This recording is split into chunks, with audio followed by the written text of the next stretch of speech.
Making money on Escape from Tarkov's PVE mode has become more and more difficult as the time goes on because BSG tend to go ahead and patch all of the things that we can make actual decent amounts of money to enjoy their game. So what are we going to be focusing on today, and why is the Hideout one of the best ways to make money quite easily and is really rewarding for the amount of time and effort that you have to put in? You can essentially not even play the game, log on for 5 minutes and get millions of rubles every single day. So how do you do that? Well, that's where the crafts come in, and that is what is going to be the focus of today's video. One craft is especially worth doing, and we'll kind of go through those all in terms of where you can maximize how much money you're making as well. Starting off, we of course have the scav case. Now pretty much at this point, if you're playing PvE, I'm sure most people do have the scav case available to them. If you don't, I'd highly recommend getting it, but not for the main reason which people tend to think, which is using moonshines and intel folders. Now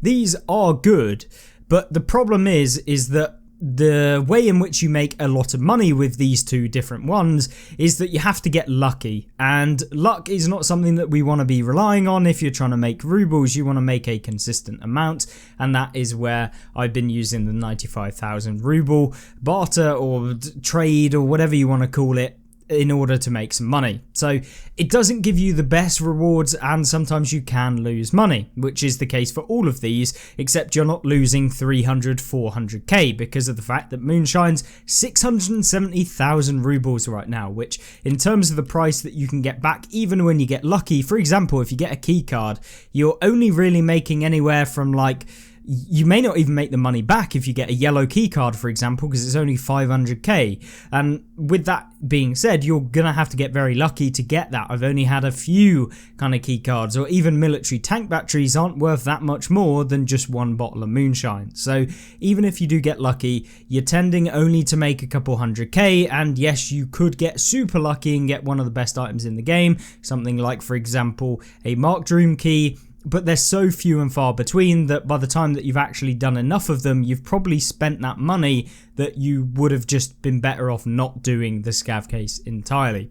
It's up to you at the end of the day, but the best one in terms of profit every single time is got to be the 95,000. It is also one of the shorter ones, so it only takes 55 minutes. You can see we've got a pack of BT and a couple of extra bits. Now, all of these probably on the weaker side, but the BT ammo, I mean, could be usable if we were using a 9x21, but overall, probably around about 40k back. So we lost 55k. Not the greatest by any means, and certainly the scav case is on the lower end of something that I would be focusing on in the hideout, but generically I am making about 120k most times from the kind of actual just doing the 95k. But going on into the next one, and quite possibly the best one that you can do right now, it is the cultist circle. Now, lots of people been doing videos on the cultist circle. I've seen Very Bad Scav doing lots of experiments with this, but essentially what you want to do is be able to hit the 14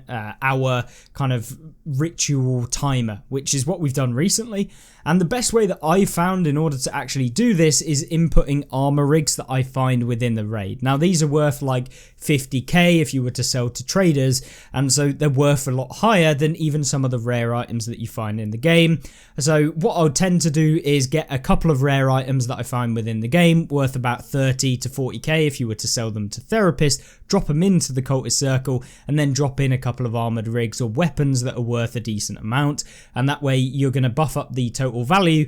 And typically what you get back is you can get key cards. I've had lots of key cards. I've had lots of marked room keys from the cultist circle 14-hour mark rituals.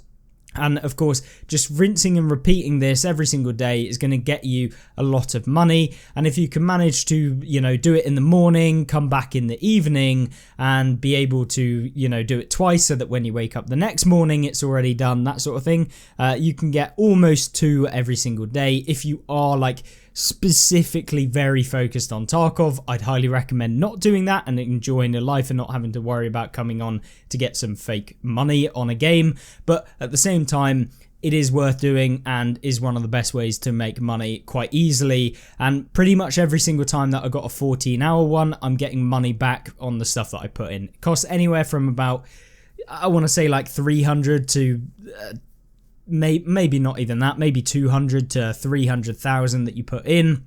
And typically you can get moonshines, you can get armor rigs back, which are worth a decent amount, and you can get like specific items for your tasks and that sort of stuff as well. So it's just worth doing if you have the time available to you. Then we move on to some of the other ones. Obviously, water collector. This is something absolutely worth doing, because essentially what you're doing is getting yourself a canister of purified water, and the water filters themselves at the moment are selling for about 280 to 300k. As you can see, putting one of them in, it takes about 3 hours, something like that, 3-4 hours to actually produce a purified water, which is about 75% for me. It depends on your skill level in your hideout as to the kind of effectiveness of the stuff that you're putting in. So for me, it takes about 4 hours roughly to do a water collector, and that is just basically gonna essentially get you one purified water, plus you're gonna be able to get about 50% to the next one. So you're essentially making 1.5 times of these. When they sell for about 400k, 380k, something like that, you're around about making about 500k, and the water filter, just one of them, 280k. So you're nearly doubling your money. It really depends on the time of day. And then this leads on into the booze generator, which is where you can put in 2 of the packs of sugar. Everyone knows about this.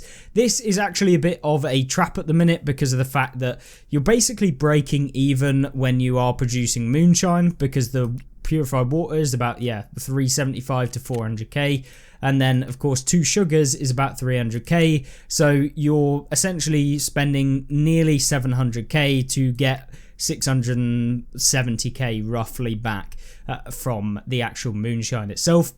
So you're potentially losing money on producing moonshine, but at the same time, it's an extra craft that you can have going, and in that sense, you're going to boost up your actual level in your skills. So it's sometimes worth just doing it if you don't mind losing a little bit of money, but just be aware, sometimes you can make lots of money because the purified water goes down, but the moonshine remains the same. It's just about being quite focused on what you actually see. Then we go into the intelligence center. This is a bit of a weird one, but military flash drives 270k. You've got yourself maps, which you were about 100k yesterday, 80k. It really depends on time of day, but if you can pick them up for 80k to 100k, you can sell the military flash drive for about 270 to 350. They vary obviously as markets do, and then just 2 secure flash drives, so about 30k. So between that's like 250k normally. These are a bit inflated at the minute, but at the end of the day, yeah, you can make a lot of money just off of this one. The rest of them in here aren't particularly worth doing, because the intel folders, as you can see, 600k, but you need 2 flash drives, which are costing like 300k. They also take 25 hours to actually complete compared to the 8 hours, so you've got to factor that in as well. But overall, this one tends to be worth doing as long as you actually keep focused on it. And then we go into the workbench. Probably the most consistent one that I've been doing is swapping between power cords and then the power supply unit. So power cords at the moment are costing about 35k to 40k, so let's call it 80k, and then you get 8 lots of the bundles of wires, which are about 30k. So you're getting 240k back, and you're spending about 80k. So this one is like almost 3 times the profit for doing, and is 100% worth doing. The next one is a power supply, and you get 6 capacitors. Now a power supply unit is like 60k, and getting 6 capacitors back, you are getting about 180k. So it's a similar sort of transactional value, so you're basically making 3x the money that you put in. And so switching between these two is going to give you the most hideout crafting experience, and so that is something that I would recommend doing. Once this one finished, I'll swap over to this, and then once that's finished, I'll swap back to this one, and just rinse and repeat through, as it gives you extra points towards your skill, which I highly recommend doing. Then what we have is the lavatory. Now this used to be very, very good. You were able to craft water filters or filter absorbers for very, very cheap. They were about the same price that they are now, if not up to about 500k, but The water filters were about 80k, so you could make these really, really easily. Now, not worth doing, and so we're on ticket. The only two that I really do now, just purely based on the fact that they're very quick to do and you can do lots of them, is this one right here. So this is for your fleece fabric, which is about 35k. It's not a huge amount, but you're only having to put in 2 of these pro beanies, which are like 2k, and you can get them from Ragman. You can purchase 4 of them, and so you just purchase the max amount and then just stick that on whenever you have time or you're in your hideout, and that's going to give you one of these, and you can just constantly do that. And then if you want the most hideout crafting experience, I will then buy up a gas mask, which vary from like 60 to like 90k because they're not supplied that much. Most people leave them in the raid because they're like a 4-slot item. But you get yourself a gas mask air filter, and it's so quick to do. It's 1 minute and 38 seconds that even if you do this, it's like worth doing because of the fact that you still get a point for your crafting. So definitely do that every single time. It's like the swappable. So if I was to do this armor, for example, I'd then go to this one and then I could do the armor again if I wanted to. It's just a very, very quick way of going through and getting your kind of leveled up in your hideout. But in terms of that is basically most of them, but there's one left that I kind of want to talk about, which is the defib. Now, defib's selling at the minute for about 550k, and you really only need a couple of items. So the power bank is about 100k, these caps are about 30k, so 120, so 220. The 2 magnets are about 100k, so 320, and then call that 90k roughly, so about 410, so you're making about 100k from doing this one. Tends to be the best one to do, and I don't want to have to keep coming back into my hideout every like 10 minutes or something like that, you know what I mean? I just want to go in, do one thing, get the most money for the time spent, because I'm not spending my entire day playing Tarkov. So yeah, that is kind of the thing that I will do, and it's what I'd recommend to you guys as people who do play PvE and most likely are slightly more casual, especially compared to someone that makes videos on the internet about it. I'd recommend just going with the longer crafts, as they're going to make you money still, and probably more money because you're not having to keep on coming back for only like 20k per time, but you'll just make 100k instead of doing it like 10 times to make an extra 100k on top of it. You're probably not going to come back on 10 times in the day. Then we've got some other crafts in the nutritional unit. Now, these are very, very dependent on the price of everything. So typically, I used to do the vodkas because you could get 10 vodkas, and they vary from, as you can see, like 60k all the way up to 80k, sometimes even more. And so the one moonshine, as you can see, 600 to 700k, dependent on time, and then 5 water bottles, which you can just buy from Therapist anyway for like 12,000. So that's about, yeah, like 60k. So you're spending about 720k. So if you can sell the 2 vodka or 10 vodkas for about 80k, you'll still make money, and of course get another craft going. The other one to kind of keep an eye out for, because these are stupidly expensive right now, is the whiskies. These are up at like 160k per one, and you can see here they do require a lot of stuff, and most of the time it's not actually worth doing.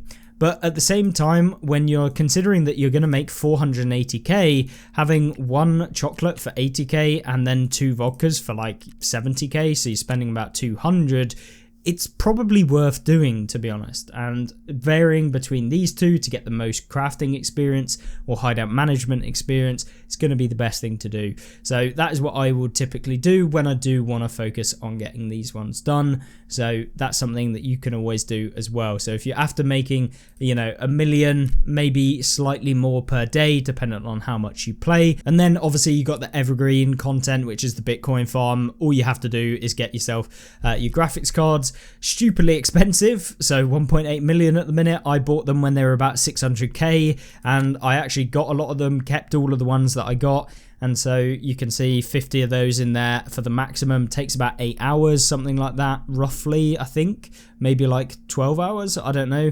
I think it was about 8 hours anyway, but to produce one, and that gives you 1 Bitcoin. Bitcoin's worth about 950k, so you can get about 1.8 million just from Bitcoins every day. But of course, you need like 70 million to 80 million to actually put in the first place. So yeah, maybe do the standard trades until you have enough to actually buy the Bitcoin farm, or just upgrade it to level 1 or level 2 and you're going to be fine. You don't have to put in all 50 because it's diminishing returns anyway. You only get small percentages bonuses. It kind of drops off at the more that you put in. You don't get, you know, one graphics card gives you 5 hours, the next one gives you 5 hours. It's like the first one gives you 5 hours, second one gives you like 2.5, third one gives you 1.5, fourth one gives you like 30 minutes, fifth one 10 minutes less. You know, the more and more that you do, it's exponentially smaller. So that's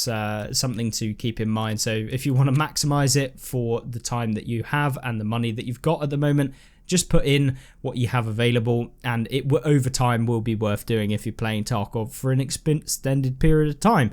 So that's basically it for the hideout crafts. It's been a while since we've looked at them. Some of them have changed, some of them are different. The prices have all varied, and I wanted to showcase it in today's video. If you enjoyed it, if you found it useful, make sure to like it, and of course subscribe down below if you want to see more content like this, and I will see you in the next one. Goodbye.